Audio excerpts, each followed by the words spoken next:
ఉన్నటువంటి మా పరమ తండ్రి, మీ ప్రశస్తమైనటువంటి పాదములకు నాలు చెల్లిస్తూ ఉంటున్నాం. దేవా, మీ పిల్లలం మీ సన్నిధిలో చేరాం, మీ ఆశ్రయాన్ని కోరుచున్నాం తండ్రి. మీ కృప, మీ సన్నిధి మా పట్ల ఉంచమని వేడుకుంటున్నాం. మీరంటే ఆశ కలిగి, మీ పట్ల విశ్వాసము కలిగి, మీ ప్రేమను, మీ ఆశీర్వాదాన్ని సంపూర్ణముగా పొందుకోవాలి అనేటువంటి ఆశతో మీ పిల్లలు మీ సన్నిధికి చేరి వచ్చి ఉంటున్నారు. ఇక రావలసినటువంటి వారు సురక్షితముగా, వేగిరముగా మీ సన్నిధిలోనికి రావటానికి కృపను దయచేయమని వేడుకుంటున్నాం తండ్రి. చాలా దినముల తర్వాత మీ కుమార్తె సుధా మా మధ్యలోనికి రావటం చాలా సంతోషకరంగా మేము భావిస్తూ ఉంటున్నాం తండ్రి. మీరు కూడా మీ కుమార్తెను మీ అక్కను చేర్చుకొని మీ కౌగిట్లో ఉంచుకొని మీ యొక్క ప్రేమను, మీ యొక్క సంతోషమును అనుగ్రహించమని వేడుకుంటున్నాం.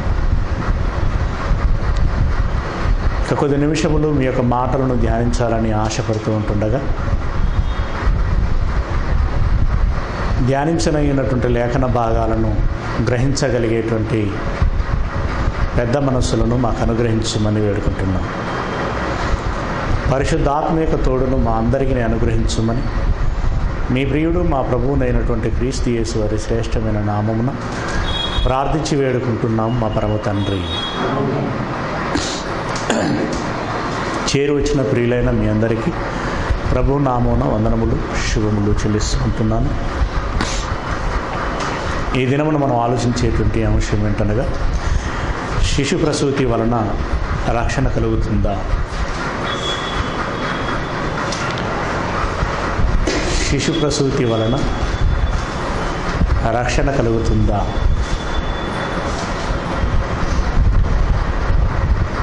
ప్రియమైనటువంటి దేవుని వారలారా,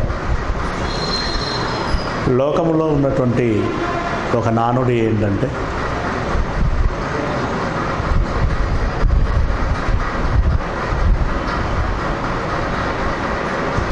మాతృత్వము వలననే ఒక స్త్రీకి సంపూర్ణత వస్తుంది అని. దీన్ని దృష్టిలో పెట్టుకుని చాలామంది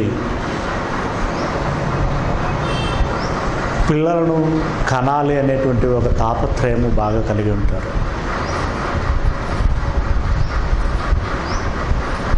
ఆ స్త్రీత్వం కోసము, ఆ పిల్లల కోసము, సమాజంలో ఉండేటువంటి ఆ గౌరవం కోసము చాలా ఆరాటపడుతూ ఉంటారు, తపన పడుతూ ఉంటారు. అందుకోసము ఎంత కష్టమైనా ఓర్చటానికి సిద్ధపడుతూ ఉంటారు. అందుకోసము దైవ దర్శనాలు చేసుకుంటారు, ప్రార్థనలు చేస్తారు. ఇక ఆసుపత్రులు, మరి వేలాది రూపాయల ఖర్చు తదితరములన్నీ ఎన్ని అయినా సరే వెనకాడకుండా కుటుంబంతో సహా మరి ప్రయత్నం చేయటం అనేది జరుగుతూ ఉంటుంది. ప్రియమైనటువంటి వాళ్ళరా, మాతృత్వం వలన ఒక స్త్రీకి సంపూర్ణ స్థితి వస్తుంది అనేటువంటిది ఎంతవరకు వాస్తవము అనేటువంటి విషయాన్ని పక్కకు పెడితే, ఇక నేను అనగలిగేటువంటి మాట ఏంటంటే, కనడం కంటే కూడా పెంచటములోనే అసలు సిసలైనటువంటి మాతృత్వం ఉన్నది అని.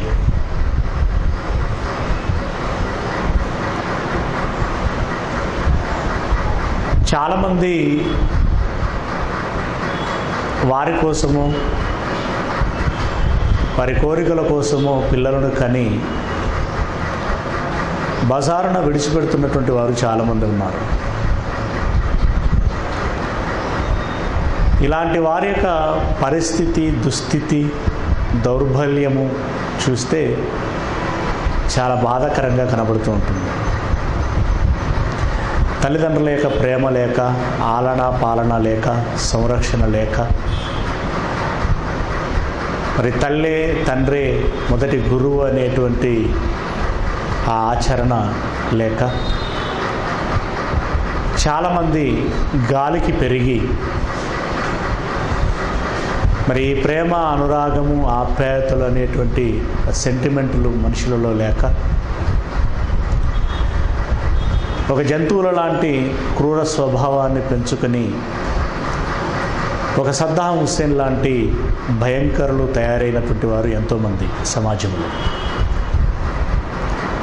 కనుక నేను అంటాను, కనటము అంత ప్రాముఖ్యమైనదేమి కాదు, కానీ కన్నటువంటి వారిని పెంచటమే చాలా ప్రాముఖ్యమైనటువంటి విషయము. ఇకపోతే శిశు ప్రసూతి వలన ఆమె రక్షించబడును అనేటువంటి ఆ వచనాన్ని మనం ఒకసారి చదవగలిగినట్లయితే, తిమోతికి రాసినటువంటి మొదటి పత్రిక 2వ అధ్యాయము 15వ వచనాన్ని మనం చూడగలిగినట్లయితే, తిమోతికి రాసినటువంటి మొదటి పత్రిక 2వ అధ్యాయము 15వ వచనము, పాపులను రక్షించుటకు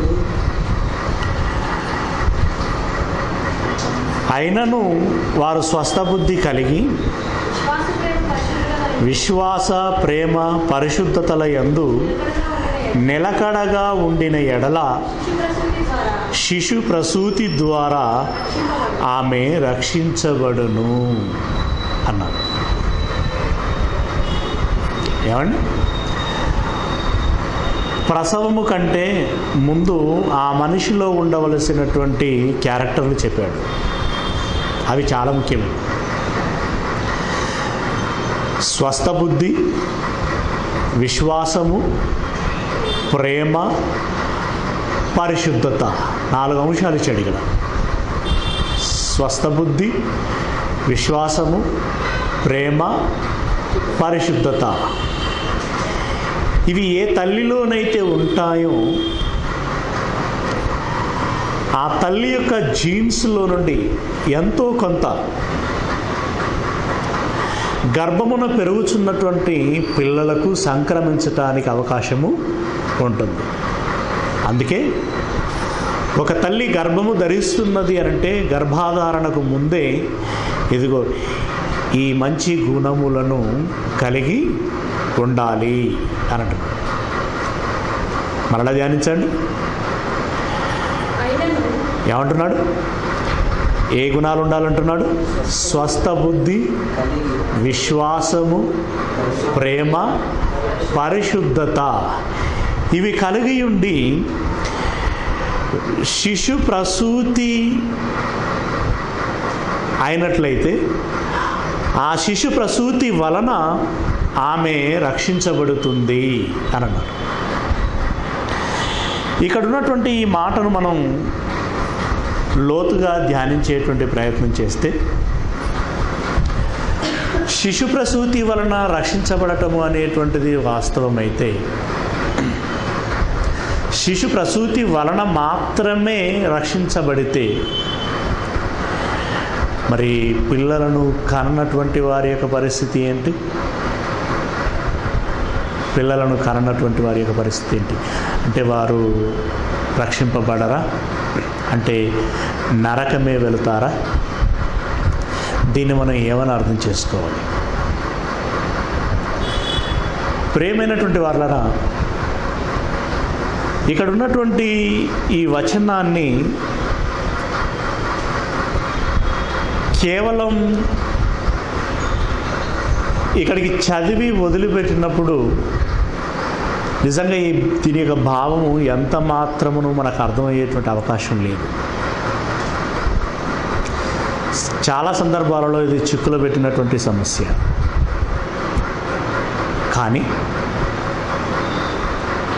దేవుడు ఒక మాట చెప్పాడు మనకి. ఏమని చెప్పాడు అనంటే, మీరు ఆలోచించండి, దానికి ఆయన వివేచన అనుగ్రహించును.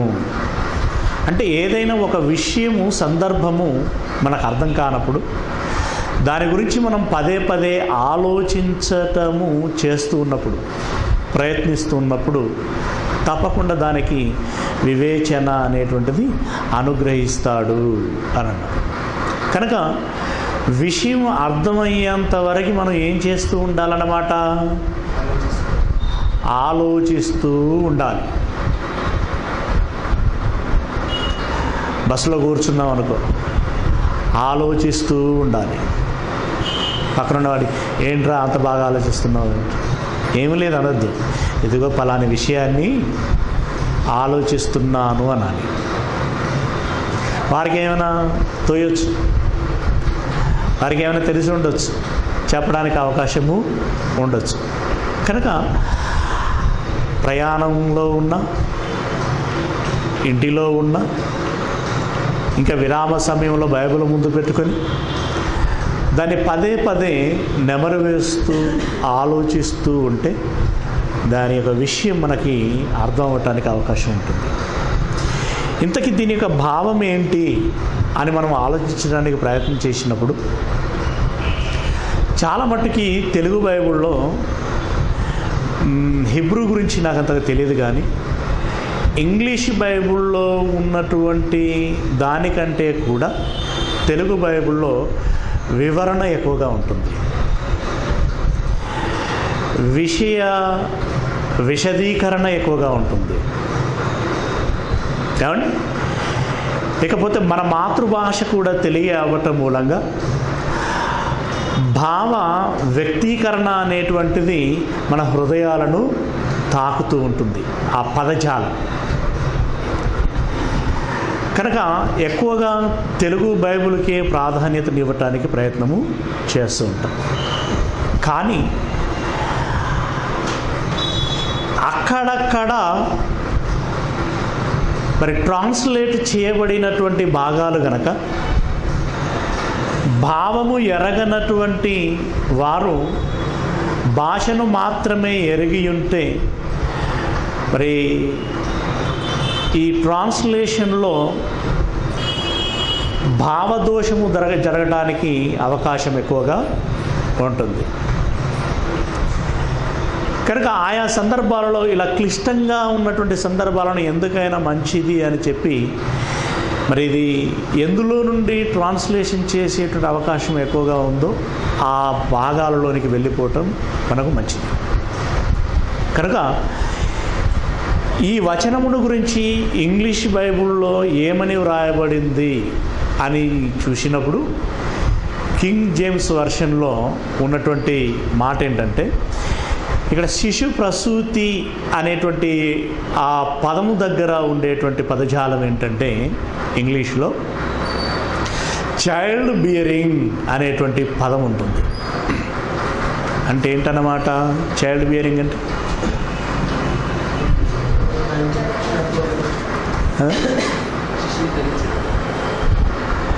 చైల్డ్ బియరింగ్ అదే భాషలోనికి వెళ్ళిపోతే శిశువును ధరించుకొని ఉండటం ఈ రకంగా వస్తూ ఉంటుంది. కొంచెం భావంలోనికి వెళితే దాని విషయం ఏంటంటే పిల్లలను కలిగి ఉండటం. ఏమండి? పిల్లలను కలిగి ఉండటం. ఓకే, మరి కన్నవారే కలిగి ఉంటారా? పెంచిన వారు కలిగి ఉండేటువంటి అవకాశం లేదా అనంటే కన్నవారు కలిగి ఉంటారు, పెంచిన వారును కలిగి ఉండడానికి అవకాశము ఉంది. అవునా? యేసేపు ఏమని పిలువబడ్డాడు చెప్పండి? మరియ భర్త అయిన యేసేపు ఏమని పిలువబడ్డాడు? యేసుకు తండ్రి అని పిలువబడ్డాడా, మరొకరని పిలువబడ్డాడా? దాంట్లో మరొక దానికి ఏమైనా అవకాశం ఉందా? తండ్రి అని పిలువబడ్డారు. రైట్. అలాగే ఎస్తేరుకు ఒక తండ్రి ఉన్నాడు. ఆయన పేరు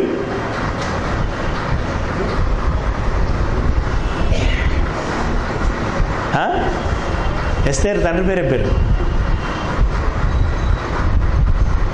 సంతోష్. ఇంత పూర అభ్యర్థి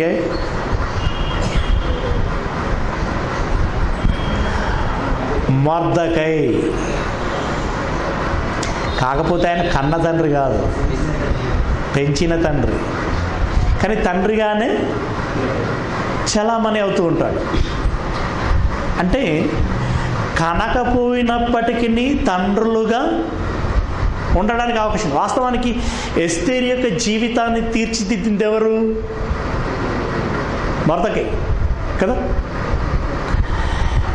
అలాగే ఫరో కుమార్తె కూడా, సరే ఆ మోషే గారికి బుద్ధి జ్ఞానంలో వచ్చిన తర్వాత విషయం వేరైపోయింది. కానీ అప్పటి వరకు ఆమె ఎవరికి తల్లిగా పిలువబడింది?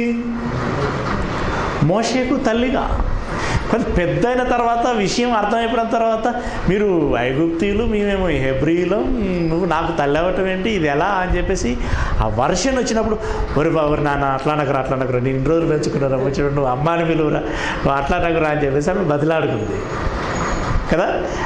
అంటే అయినా అప్పటి వరకు ఐగుప్తు యొక్క సకల శాస్త్రములను అభ్యసించేంత వరకు పెంచింది ఎవరు?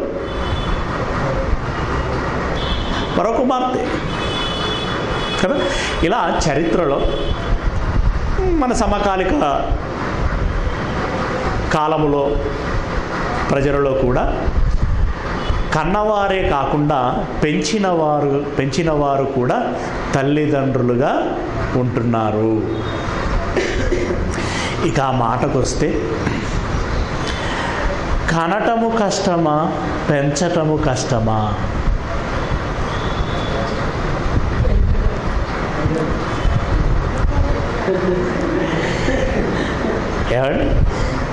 ఈ విషయం అంటే కనటము కష్టమే, పెంచటము కష్టమే. కానీ కనటము కంటే పెంచటము బహు కష్టం. కనటం వలన కష్టమే, అది తాత్కాలికం. కానీ పెంచటం మూలంగా కలిగే కష్టం వాడు పెరిగేంత వరకు. దీని గురించి బైబిల్ ఏం చెబుతున్నది అని మనం చూడగలిగినట్లయితే, యోహాను సువార్త 16వ అధ్యాయం, యోహాను సువార్త 16వ అధ్యాయం 21వ వచనాన్ని మనం చూడగలిగినట్లయితే, యోహాను సువార్త 16వ అధ్యాయము 21వ వచనం. స్త్రీ ప్రసవించున్నప్పుడు ఆమె గడియ వచ్చెను గనుక ఆమె వేదన పడును. అయితే శిశువు పుట్టగానే లోకమందు నరుడొకడు పుట్టెనను సంతోషము చేత ఆమె ఆ వేదన మరి జ్ఞాపకము చేసుకొనదు. కనేటప్పుడు బాగా బాధపడిపోతుంది. నిజంగా ప్రసవము అనేటువంటిది చాలా బాధాకరమైనటువంటి విషయం. ఇది ఎందుకు వచ్చింది అని అంటే దాని మ్యాటర్ వేరుంది.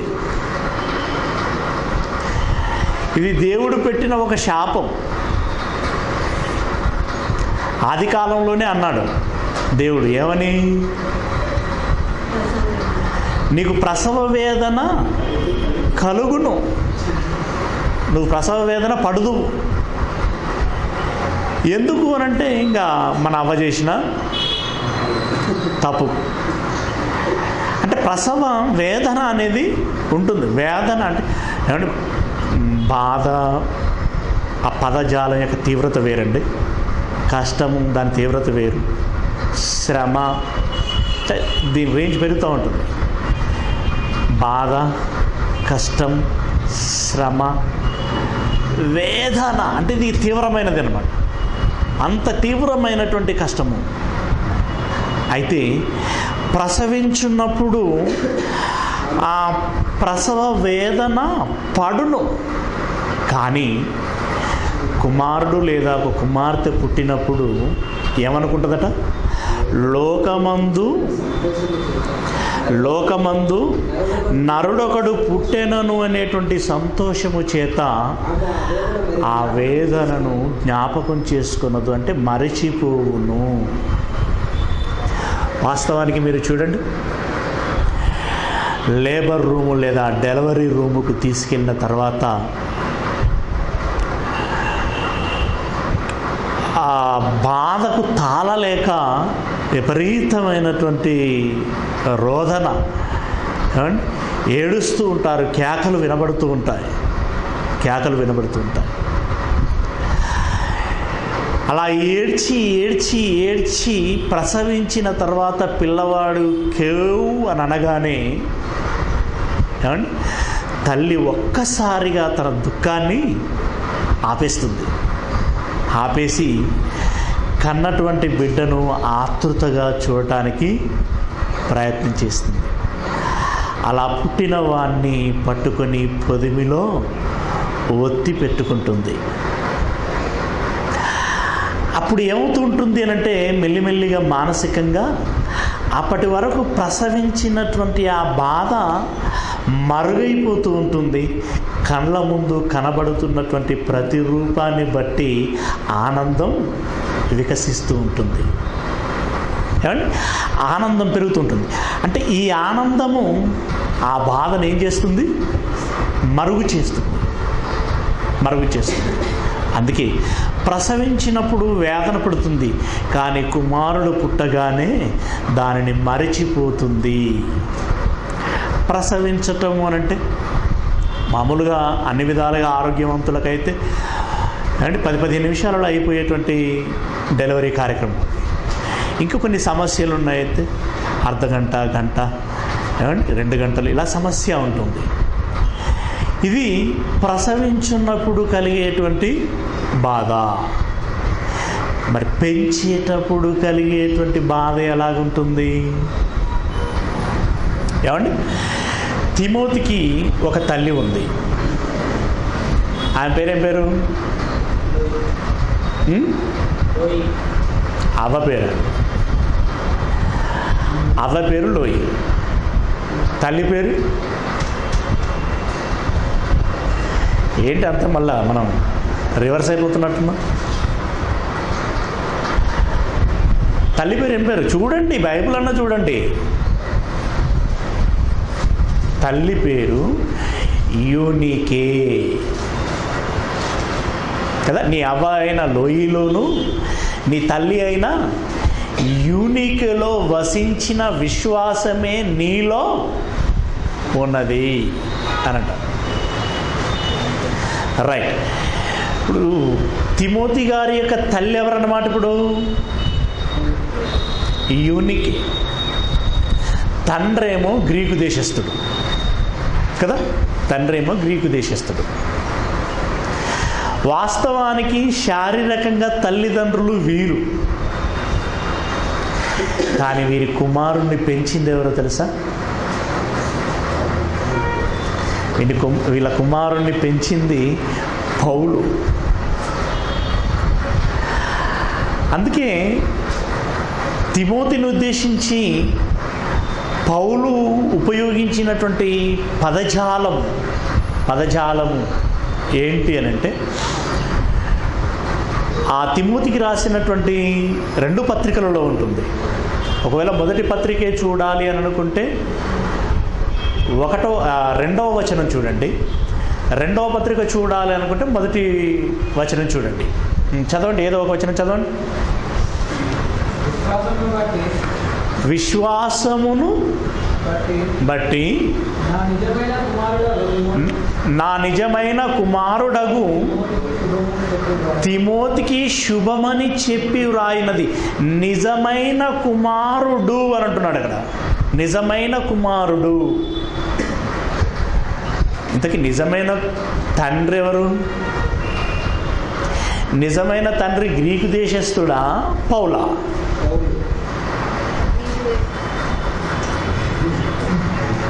ఏమండి?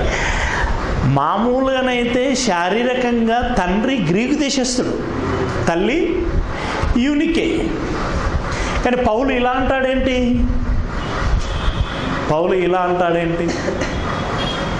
అంటే వాక్యమును చెప్పి క్రీస్తు యేసులోనికి ఎవరైతే తీసుకువస్తారో వారు ఆత్మీయ తండ్రిగా పిలువబడతారు. ఆ కాన్సెప్ట్లో నా నిజమైనటువంటి కుమారుడమైనటువంటి తిమోతి అని అన్నాడు. అలాగే 2వ పత్రికలోని 1వ వచనాన్ని చదవండి.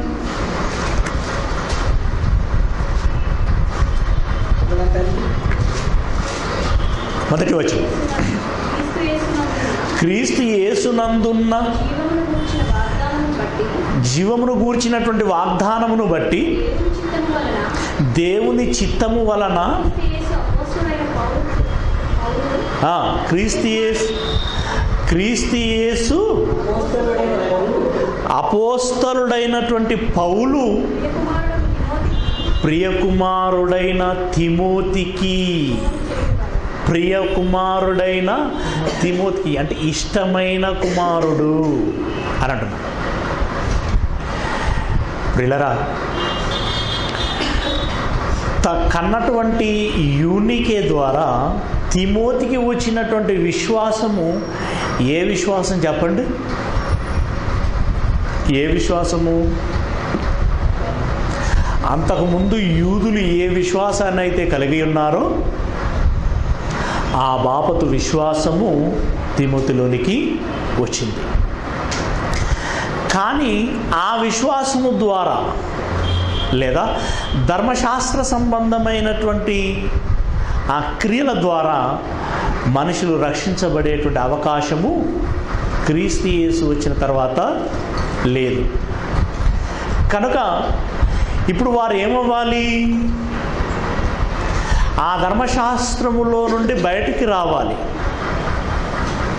దాన్నే బైబిల్లో రకరకాలైనటువంటి భాషలతో నూతనంగా జన్మించాలి అని అన్నాడు, ప్రాచీన స్వభావం విడిచిపెట్టాలి అని అన్నాడు, నవీన స్వభావము ధరించుకోవాలి అని అన్నాడు, లేదా నువ్వు రూపాంతరము చెందాలి అని అన్నాడు. చూడండి, ఇందులో ఎంత మతలబు ఉందో. నూతన జన్మ అంటే ఏంటి? రూపాంతరము చెందటము అని అంటే ఏంటి? నవీన స్వభావము ధరించుకోవటము అంటే ఏంటి? ఇది ఎలా వస్తుంది? రూపాంతరమైన నవీన స్వభావమైన కొత్త జన్మ లేదా కొత్త జీవితమైన ఎవరిని పోలిన జీవితం అన్నమాట? క్రీస్తు యేసును పోలిన జీవితము రావాలి. నవీన స్వభావం అంటే క్రీస్తు యేసుదైన స్వభావం. అవును. రూపాంతరం అంటే క్రీస్తు యేసు వలె. అవును. క్రొత్తగా జన్మించటం అంటే క్రీస్తు యేసు గుణగణములను పెంపొందించుకోవటం. అవును.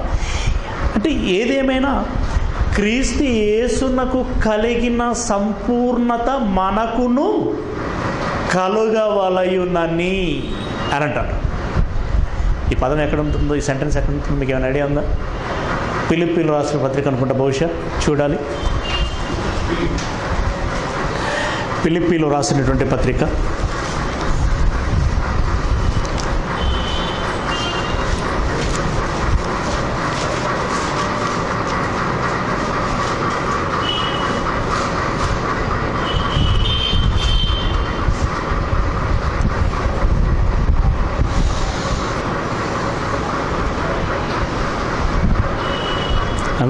ఎఫెసీలో రాసినటువంటి పత్రిక 4వ అధ్యాయం 12వ వచనాన్ని మనం చూడగలిగినట్లయితే, 4వ అధ్యాయం 12వ వచనం, మనమందరము విశ్వాస విషయములోను దేవుని కుమారుని గూర్చిన జ్ఞాన విషయములోను ఏకత్వము పొంది సంపూర్ణ పురుషుల మగు వరకు అనగా క్రీస్తు